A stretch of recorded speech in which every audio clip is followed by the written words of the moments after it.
Você já parou para pensar que a sua empresa pode estar pagando impostos a mais? O nosso sistema tributário é bem complexo e é comum as empresas pagarem mais do que o devido. Saiba que é possível recuperar os valores dos últimos 5 anos e reforçar o seu caixa. A Fortus Tax é especialista no assunto e já ajudou muitas empresas nos seus 18 anos de atuação. E o mais importante, você só paga pelo serviço depois que o dinheiro estiver na sua conta. Fortus Tax. Pagar o justo é o nosso forte.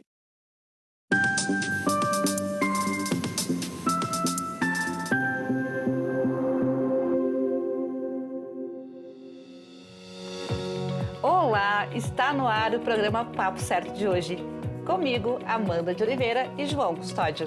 Olá, sejam bem-vindos. Hoje o nosso assunto é licenciamentos anuais e apreensões de veículos. E para falar sobre esse tema está aqui conosco o despachante de trânsito, João Aurélio. Ele que vai esclarecer todas as dúvidas sobre esse assunto. Boa noite, João Aurélio. Seja muito bem-vindo aqui ao nosso programa.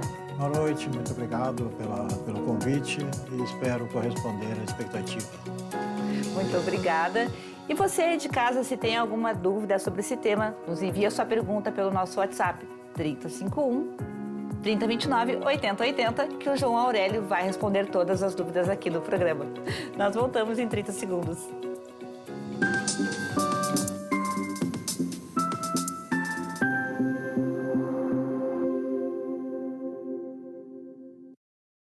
Tá difícil encontrar o profissional certo para a sua empresa? Precisa de alguém detalhista para aquela vaga no financeiro? Quem sabe um criativo para o marketing? Ou ainda, alguém focado em resultados? A Fortus RH utiliza técnicas de seleção e processos estruturados, realizando entrevistas e aplicando provas e testes específicos. Tudo isso para buscar a pessoa certa para a vaga certa. Fortus RH. Conectar pessoas é o nosso forte.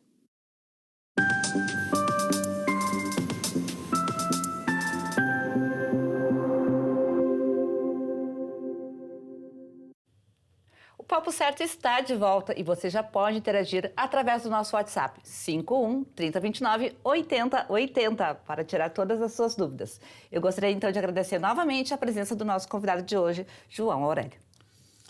João Aurélio, para iniciar a nossa conversa, na compra de um veículo novo ou seminovo, quais os procedimentos para registrar esse veículo no Detran? Bem, para o registro de um veículo novo, basta a nota fiscal, que é emitida pela concessionária, e mais os documentos pessoais, como comprovante de endereço, identidade ou a cópia da habilitação. O trâmite é mais tranquilo, mas tem as taxas para pagar, o IPVA proporcional. E o seminovo já tem uma outra característica, né? Então, já são mais documentos envolvidos, mais cuidados também, porque é um veículo seminovo, já circulou, teve outros proprietários, então o histórico do veículo é muito interessante que se possa analisar o histórico do veículo, a situação documental, para que o negócio seja um bom negócio, né? Eu digo sempre que um bom negócio é um negócio que quando tudo dá certo, tudo está certo também, entendeu? Quando não dá dor de cabeça. Exatamente, porque daí não tem aspirina que resolva. E João, tem prazos estabelecidos para esses procedimentos e quais seriam eles? Bem, o veículo novo, ele tem, a partir da nota fiscal, da data da nota fiscal, do mês da nota fiscal, ele já passa a ser devedor do IPVA, porque se ele for registrado 3 meses depois, o IPVA começa a vigorar a partir do mês que foi emitida a nota fiscal. E já vai pagar a multa, porque passado o prazo que o carro novo tem para fazer o pagamento do IPVA, já cresce também. O seminovo tem que estar com a documentação, né? O prazo são 30 dias a partir do registro no cartório ou a data mais antiga que tiver no documento, do preenchimento ou do reconhecimento de firma. Então, 30 dias para que não incorra em multa. Multa administrativa por atraso de fazer a transferência, que são 30 dias. Então, 30 dias da data mais antiga. Mais Então, se eu antiga. preenchi lá o documento e botei, por exemplo, nós estamos agora 16. 16, estamos dia 10 de setembro, né? Eu botei lá e só reconheci hoje, dia 16. A data que fica valendo é do dia 10. A do dia 10. Se não cumprir esse tempo, 30 dias após, tem 30 dias. Se não cumprir, paga uma multa. Interessante. Se me permite. Inclusive, a multa antes continha também pontuação. Mas como é uma multa administrativa, isso foi removido esse ano. Então, é só realmente o valor da multa. Pelo menos um alívio. Bom, para quem está nos assistindo, né, tem 2 João aqui na bancada, João Aurélio e João Custódio, né? E como funciona, João, a questão do licenciamento anual? O licenciamento anual significa que tem que se pagar o IPVA, depois a taxa de licenciamento e eventuais débitos, como multas e tal. Ele tem o seu prazo estipulado de acordo com o final da placa, assim como o IPVA. Só que pagar o IPVA é para um tipo de receita que é da Fazenda.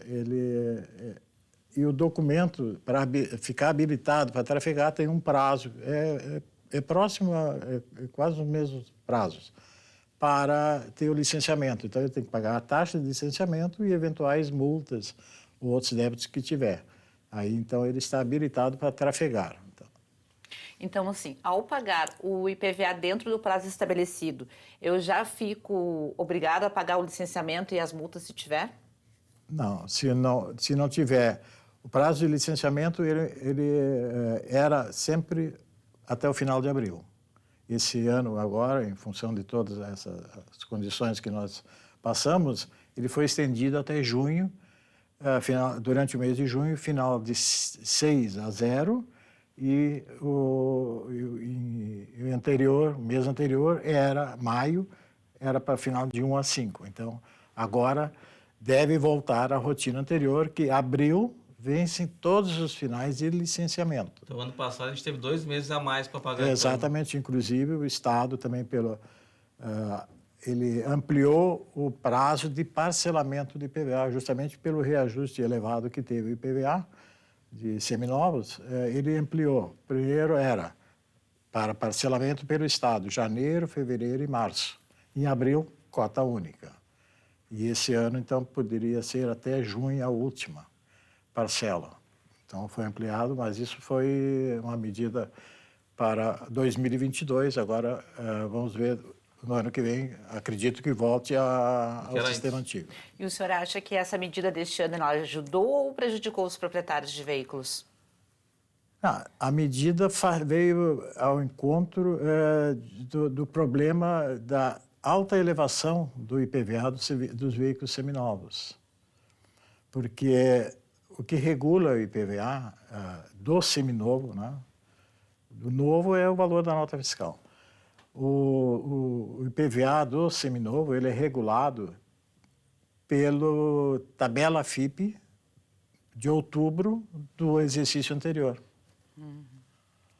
Então, o IPVA 2022 teve um aumento de mais de 30% sobre o IPVA. Por quê? Porque a tabela FIPE de outubro do ano passado, ela estava no auge, justamente pela escassez de veículos, não tinha veículos novos. Então, os seminovos se valorizaram, né?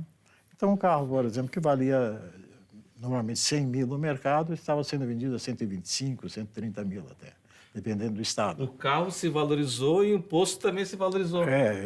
Exatamente. Ele é um agregado, né? E mesmo que o veículo, que esses valores acontecesse uma redução agora, durante 2022, na hora de pagar o IPVA, continua vigorando aquele valor já estabelecido anteriormente. E me diz uma coisa, João, qual é o percentual que normalmente a FIPE aplica anualmente? Não, a FIPE ela é regulada pelo mercado, né? Mas anos que era 10%, 8%, 12%, dependendo se o Nessa mercado média. estava estável, né? Porque o veículo vai se depreciando a cada ano, né? Então, como dizem, né? Não esse ano, né? Mas o carro zero, quando sai da concessionária, ele já perde um percentual de valor, né? Por isso que muitas pessoas dizem que a viagem mais cara é Do carro da zero. concessionária até a garagem, né? O carro Faz zero. Mas sentido. isso tem carros que permanecem sempre muito próximos no primeiro ano do valor de carro novo. Só que nós tivemos um ano atípico em relação, em 2021, justamente pela escassez de veículos, né? E pela pandemia, pelo momento complicado que passamos. Então, a escassez de veículos novos automaticamente ampliou o valor dos carros seminovos. E isso fez com que o IPVA também fosse acompanhando a elevação.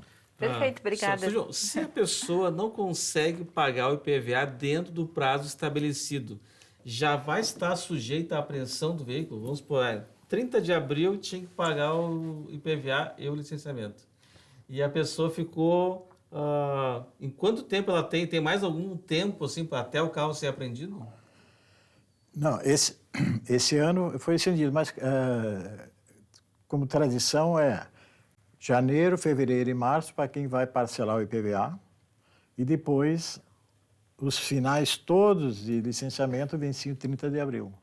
Porque o que causa a apreensão do veículo não é a falta do IPVA, é a falta do licenciamento.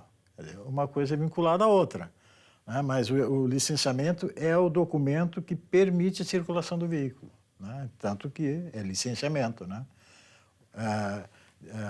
É o documento de circulação, o IPVA. Mas para obter esse documento tem que estar em dia com o IPVA. Paga a taxa de licenciamento e paga as multas, se tiver multas, né? Então, muita gente paga o IPVA, não paga a taxa de licenciamento, não tem multa, mas esquece depois. E aí só vão se lembrar, porque ainda vão recordar os anos anteriores, quando recebi o documento em casa. Eu não recebi o verdinho. O verdinho não existe mais, né? Então, as pessoas se dão conta que não pagaram a taxa, uma eventual multa também, por isso que não tem condições de terem o licenciamento em mãos. Antes tinha como controlar, né? Paguei, não paguei, porque tu recebeu o documento verde, né? Agora, como tu não recebe, tu acha que tá tudo certo. Nem desconfia, às vezes, que às vezes na hora de pagar no banco, tu aperta ali, clica ali os valores, né? Se esquecer de clicar alguma coisa, e às vezes é o último item ali, é o licenciamento, né? É que nós que convivemos com isso sempre, mas muita gente não acompanha todas essas mudanças e tal. Ela vai todos os anos, faz o que tem que fazer, procura o despachante, regulariza tudo. E tinha o hábito, de tantos anos, de receber o documento em casa, né? Então, agora, as pessoas não recebem mais o documento em casa. E muita gente chega perguntando, olha, não recebi ainda o verdinho. O que será? Pode consultar, pode ver o que aconteceu. Então, a gente explica para ele que o verdinho não existe mais. Eu gostaria de fazer uma pergunta. Desculpa atrapalhar este João para fazer pergunta para o outro João. Antigamente, uma pergunta minha mesmo. O carro fez 20 anos, não pagava mais o IPVA, mas o licenciamento continua. Como que está essa situação hoje? Continua também.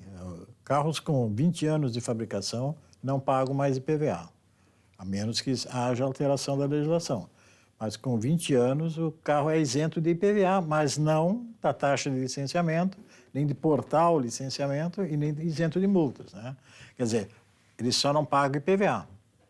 Mas o licenciamento continua pagando. Sim, os demais, porque o licenciamento, as pessoas vinculam o IPVA ou o licenciamento ao IPVA. Não, tem uma certa vinculação, por quê? Para obter o licenciamento tem que estar com o IPVA pago.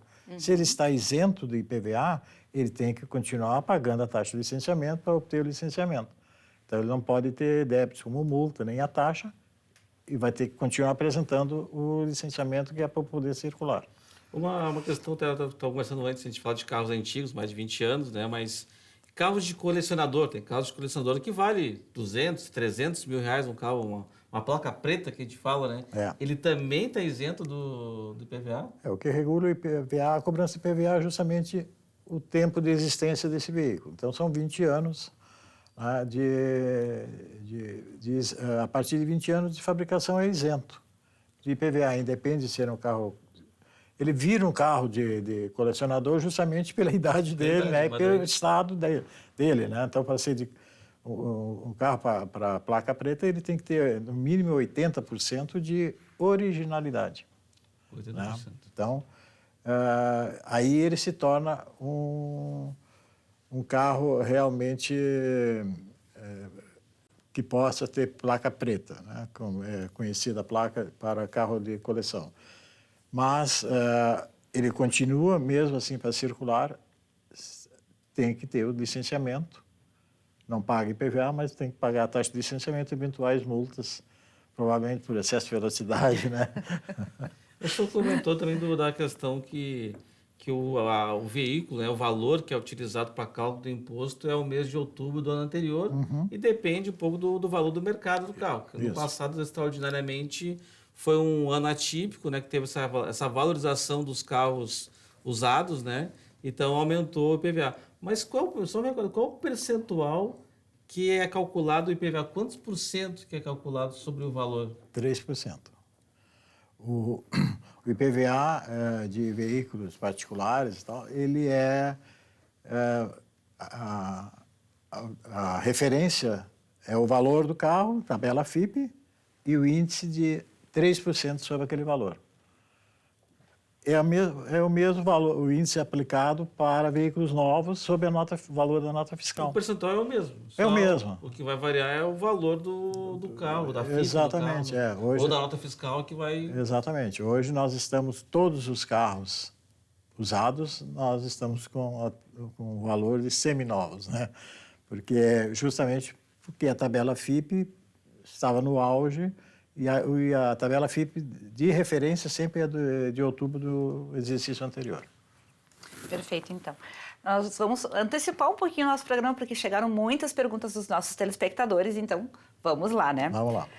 Aqui, a Fernanda de Guaíba, ela perguntou, e quem tem carro GNV, como que funciona a documentação? O GNV, ele vai constar, vai ter uma autorização para trafegar com aquele equipamento e tem uma revisão anual numa instituição do Inmetro para a verificação se não tem nenhum tipo de problema, se continua em condições de usar o GNV. Então, tem um documento à parte que permite que a pessoa use o carro GNV, mas ele não tem isenção. Mas quando vamos supor, se tu é parado por uma fiscalização de trânsito, né?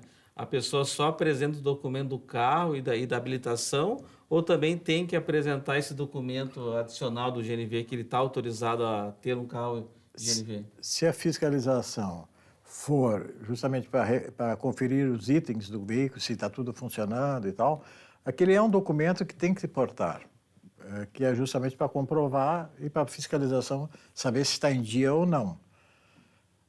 Aí é uma situação que o agente poderá reter o veículo, se a pessoa não porta o documento, e dar a oportunidade de alguém trazer aquele documento, né? Então, isso é retenção, não é apreensão do veículo.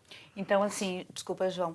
Então, só para a gente recapitular aqui, para ficar bem esclarecida a pergunta da nossa telespectadora. Uma vez por ano, a pessoa que tem o carro GNV precisa levar para o Inmetro? Onde faz essa revisão? Numa estação do Inmetro, que tem, em Porto Alegre, tem 3 ou 4 estações que são credenciadas justamente para fazer, e também outras alterações dos veículos, né? Tem algumas alterações que são obrigadas a passar pelo Inmetro para ver se está de acordo com a legislação e a questão da segurança. O carro rebaixado, por exemplo? O rebaixado, ele tem um limite, tem toda uma legislação que permite até determinado ponto. Então, o veículo também tem que passar pelo Inmetro, porque com isto o Detran na hora de fazer o licenciamento, uma transferência, que tenha que passar pelos órgãos do DETRAN, ele tem que ter também levar esse documento. Exatamente. Bom, o papo está muito bom, mas nós vamos fazer um rápido intervalo e já voltamos com o papo certo. Fique aí com a gente.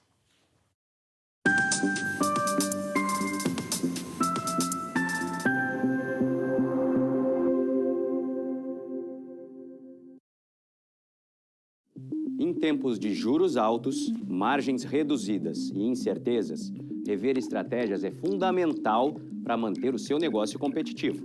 Esse cenário exige planejamento e organização financeira. Nessas horas, qualquer ajuda é bem-vinda, mas a ajuda de um especialista é necessária. A Fortus Consulting conhece na prática e tem as soluções adequadas para cada situação. Fortus Consulting. Melhorar os seus resultados é o nosso forte.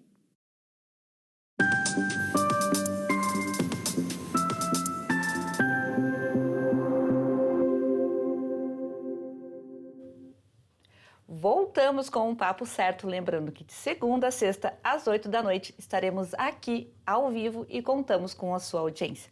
Você pode nos seguir nas redes sociais e enviar a sua pergunta através do nosso WhatsApp 51 3029 8080.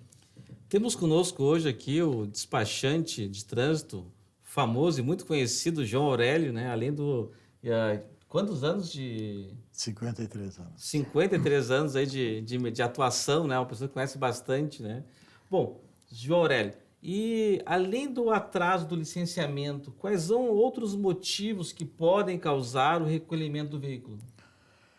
Bem, tem mais de 20 situações que cabe a apreensão do veículo, mas não todas não relacionadas ao DETRAN, ao trânsito, mas sim por outras, por busca e apreensão, a decisão judicial, carro alterado, carro clonado. Então tem uma série de, mais especificamente, a apreensão, ela sempre é quando o veículo não pode circular naquela condição, ou por falta de documento ou por alteração. Então cabe a apreensão do veículo. Muitos veículos, por exemplo, têm algum equipamento ou são rebaixados além do limite, quase ao nível do piso, ou um para-brisa, por exemplo, trincado, ele é permitido, é um pequeno... Rachadura, né? Um pequeno risquinho. Exatamente, mas quando há já ele trincado, o veículo não poderia circular, né? Insufilme no para-brisa dianteiro não é permitido, principalmente o escuro, porque tem toda uma... Então, ou retira na hora, é feita a retenção e retira na hora. Mas não escapa da multa, né? Mas veículos que têm suspeita de alteração, de ciclonado, então, há uma série de motivos que não são necessariamente, são feitos de fiscalização, em fiscalização, mas não são porque falta alguma coisa que o Código de Trânsito... que é a regra do Código de Trânsito. A busca e apreensão, por exemplo. Às vezes o veículo não é localizado, a pessoa continua... Às vezes nem sabe que tem busca e apreensão, por um motivo qualquer, e não há fiscalização, ele pode... Porque no sistema vai constar. Quando o agente intercepta um veículo ou numa fiscalização de rotina, ele faz a consulta para ver se tem alguma irregularidade com aquela placa daquele veículo. E se tiver ali uma busca e apreensão, o veículo é retido e recolhido. Perfeito, então. E nós já recebemos algumas perguntas dos nossos telespectadores aqui pelo nosso WhatsApp. Então, vamos lá. João, meu nome é Cláudio, eu moro em Guaíba e eu gostaria de saber como eu faço para me resguardar de responsabilidades na hora de vender o meu veículo, do IPVA, inclusive. Bem, nós sempre recomendamos que quando se faz a venda de um veículo, se faça já ou uma comunicação de venda ou um acordo, passa no cartório, no tabelionato, faz os procedimentos de rotina para reconhecimento de firma e de comum acordo já providenciar a transferência do novo proprietário, justamente por causa da responsabilidade, né? Ou então, no mínimo, fazer uma comunicação de venda para que no sistema do Detran já conste que eventuais multas, infrações de trânsito que ocorram, ou irregularidades, sejam já de responsabilidade do adquirente. O IPVA, esse mesmo procedimento tem que ser feito na Secretaria da Fazenda. Não, o fato de fazer só uma simples comunicação de venda não altera a cobrança de IPVA, porque para a Secretaria da Fazenda ele continua sendo, se passar o exercício, o devedor. E se essa pessoa que adquiriu o carro fica 2, 3 anos sem pagar, entra em dívida ativa, até no mesmo exercício, né? Então, para fazer um processo completo e seguro, comunicação de venda junto aos órgãos de trânsito e também na Secretaria da Fazenda. Mas a maioria das pessoas já fazem um acordo. Ó, tudo bem, se quiser, com uma condição, eu pago a taxa, eu ajudo a pagar a taxa de transferência, tudo, mas eu quero o carro já no teu nome. Aproveitando esse tema da venda do carro, você comentou que não veio mais o verdinho, né? Não. E agora, como é que antes tinha lá acho que o DUT, né? O certificado... E a gente preenchia no verso, mas como não chega mais esse documento, como é que é o que eu faço agora? Agora é o ATPVE. Então, é a autorização de transferência de propriedade de veículos eletrônicos. Então, tem que, até meados de 2020, era emitido o verdinho ainda, né? O tradicional verdinho que no verso tinha, no CRV, ele vinha em 2 partes quando se comprava o carro. Uma que era o CRV, o Certificado de Registro do Veículo, que no verso tinha o espaço para preenchimento do comprador. Do comprador e do vendedor, para o reconhecimento fino de ambos. E a outra parte era o destaque, que era o verdinho para circular. Hoje, veículos que após esse tiveram uma alteração, foram trocar de dono e tal, quando for fazer a venda, tem que se fazer um requerimento, ambas as partes, o vendedor e o comprador, requerendo no CRVA a emissão já, com os dados todos do comprador, do vendedor, tudo, do ATPVE, que é a autorização. Os dois assinam, aí a rotina é a mesma, vai para o tabelionato, reconhece firme dos dois por autenticidade e depois faz a transferência. Quer dizer, então o verdinho impresso, aqui ele foi substituído por uma folha A4 branca, que é emitida pelo órgão de trânsito. Bom, João, a outra questão que é muito comum, né? Qual o risco de vender o carro e passar apenas uma procuração? O que pode ser feito para diminuir esse risco nesse caso? Você estava dizendo que antigamente era muito mais comum, mas hoje ainda tem bastante gente que faz isso ainda. Tem. A procuração tanto particular como pública.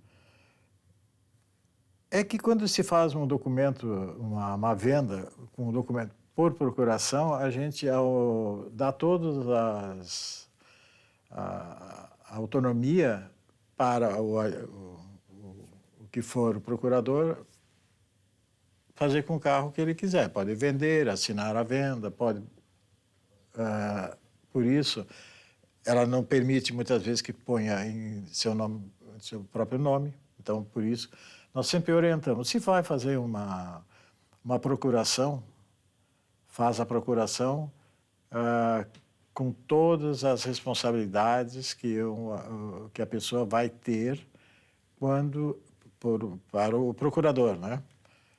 Como incorrência de multas, de infrações de trânsito, né? Acidentes, IPVA. Mas tudo é discutível, né? Porque a procuração, tem muitas pessoas que dão procuração. Olha, a procuração para transferência para não para vender, só para se não tomar esses cuidados, pode aparecer uma multa depois, o nome do vendedor, né? E não tomou esses cuidados, pode estar recebendo uma série de multas. Exatamente. Então, tem que ir atrás. Hoje foi uma super participação dos nossos telespectadores aqui pelo nosso WhatsApp. Então as respostas ficarão para daqui a pouquinho, assim que o nosso programa acabar. Eu quero aproveitar então e agradecer ao João Aurélio pelos esclarecimentos de hoje. Também agradecer por ter aceito o nosso convite.